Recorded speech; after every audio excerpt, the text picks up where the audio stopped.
Menjaga kewarasan. Teman-teman, hidup udah nggak bisa sembarangan. Jangan mendekatkan diri Anda kepada input-input negatif. Lingkungan, circle yang suka mengeluh, suka berkata-kata tidak baik. Ada banyak cara untuk menjaga kewarasan. Tapi di sharing kali ini saya mau fokus 2 hal saja ya. 1, hindari orang yang suka mengeluh. Anda sadar nggak sih? Habis dengar orang mengeluh, badan kita tuh kayak nggak enak, meriang, nggak nyaman, berat, pusing. Pokoknya berat rasanya. Karena keluhan itu energi negatif. Saya ngerti, mungkin Anda tipe orang yang baik suka mendengar orang lain curhat. Ingin melayani orang lain curhat. Kasihan nih teman Anda nggak punya teman sharing. Boleh, Anda tujuannya melayani. Bagus banget. Tapi tolong diatur. Dengar curhat seminggu 1 kali udah paling banyak. Jangan sampai tiap hari gitu. Malam hari pun dia telepon Anda, curhat sama Anda. Anda kalau pengikut saya sudah lama, sudah banyak video saya yang menjelaskan bahwa malam hari dan subuh hari itu mengerikan loh. Malam dan subuh hari, alam bawah sadar kita terbuka lebar. Apa yang kita dengar dan lihat itu langsung masuk ke alam bawah sadar tanpa difilter oleh pikiran. Karena pikiran kita itu filter. Anda kebayang nggak dengar orang curhat waktu malam hari udah ngantuk? Anda dengerin teman Anda curhat di subuh hari, teleponan, nyawamu belum ngumpul dengar orang curhat. Semua keluhan, semua hal-hal negatif itu langsung masuk ke alam bawah sadarmu. Nggak heran belakangan Anda sering merasa capek-capek di badan, sering pusing, badan terasa berat, kurang semangat. Ya gimana mau semangat? Yang Anda dengarkan frekuensi negatif. Saya tidak menjelekkan orang yang curhat. Anda mau curhat boleh. Jangan curhat ke teman kita subuh atau malam hari. Kasihan loh, kitanya lega, dianya empet. Ini sangat nyata. Anda silakan nggak percaya, Anda yang rugi kalau Anda nggak percaya. Transfer energi sangat nyata di dunia ini. Anda sadar nggak sih bahwa dunia ini terdiri atas energi dan frekuensi. Anda sadari nggak, habis dengar temenmu curhat 1 jam, itu badan pasti nggak enak, kepala panas, nggak nyaman rasanya. Ya iya, dengar keluhan, dengar masalah orang tuh memang nggak baik. Apalagi Anda dengar curhat setiap hari. Kalau Anda bukan orang yang di bidang psikologi, janganlah. Jangan sampai Anda jadi tong sampah, nerima terus sampah-sampah batin orang. Tapi Anda tidak pernah mendetoks, nggak pernah membuang. Ngeri loh. Badan kita aja nih masuk nerima, ada keluarnya.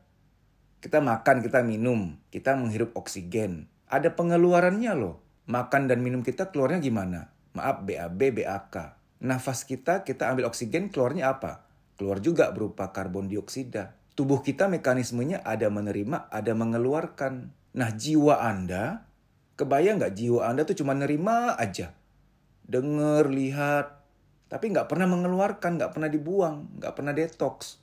Nggak heran banyak orang mengalami mood swing, psikosomatik. Mood swing itu perubahan mood yang sangat cepat ya. Tiba-tiba pengen nangis, tiba-tiba pengen marah. Padahal keadaan lagi baik-baik aja. Ada 2 faktor. Itu luka batin masa lalu yang belum selesai. Ada kekecewaan, kesedihan, dan kemarahan yang terpendam. Ada faktor yang kedua. Anda suka dengar orang mengeluh, suka dengar masalah orang.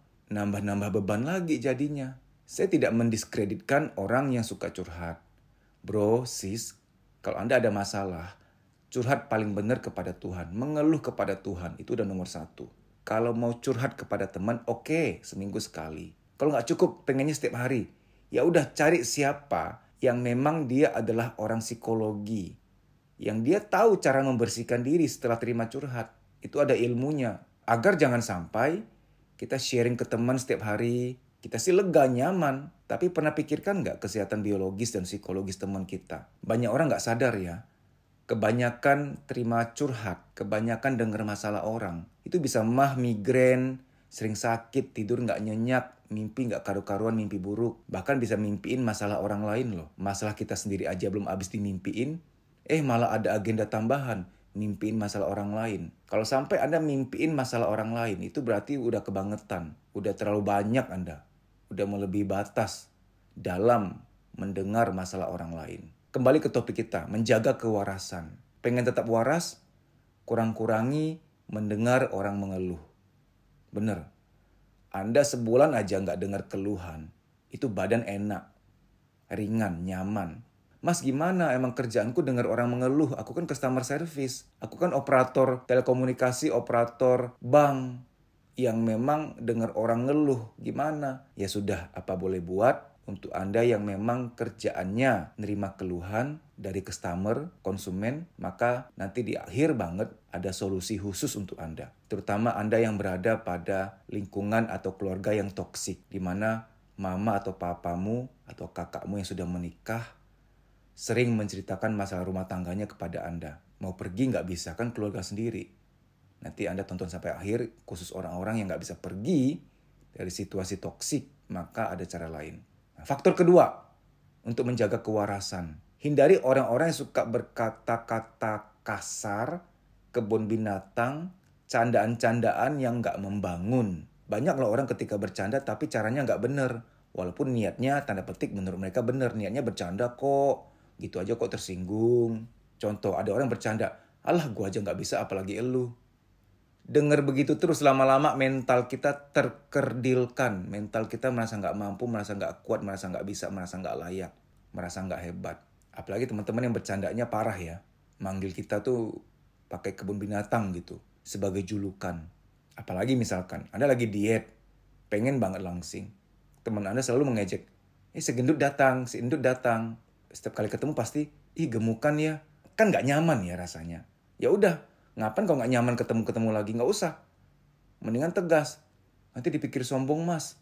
Ini orang yang self-love-nya kurang. Lebih memikirkan pikiran dan perasaan orang lain kepadanya dibanding dia harus memperjuangkan kebahagiaannya sendiri. Dan masih banyak contoh ya.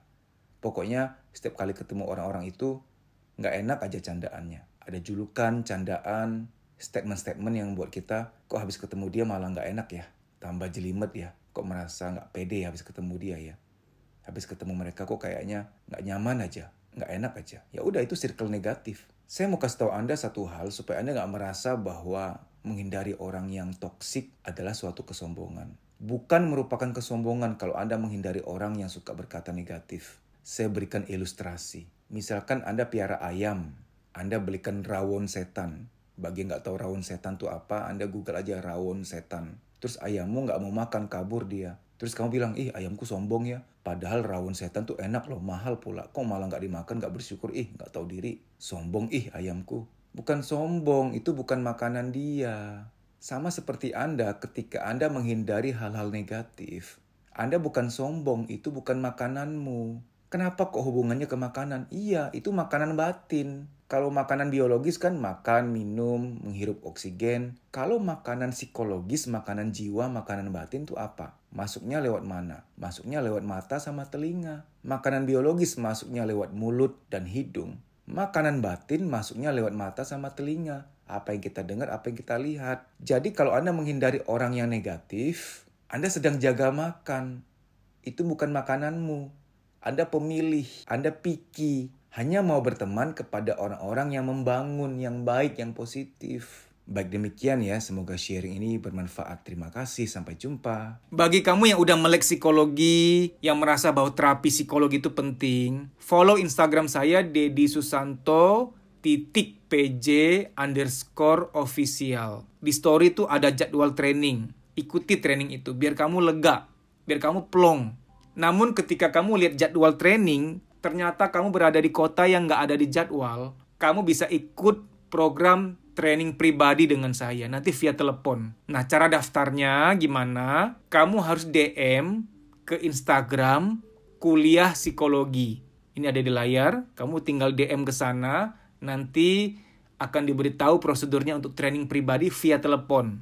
Kamu di terapi sekarang, kamulah yang merasakan manfaatnya, lebih lega, kerja, kuliah juga lebih enak, badan lebih sehat, tidur lebih nyenyak, kreativitas muncul, produktif lagi.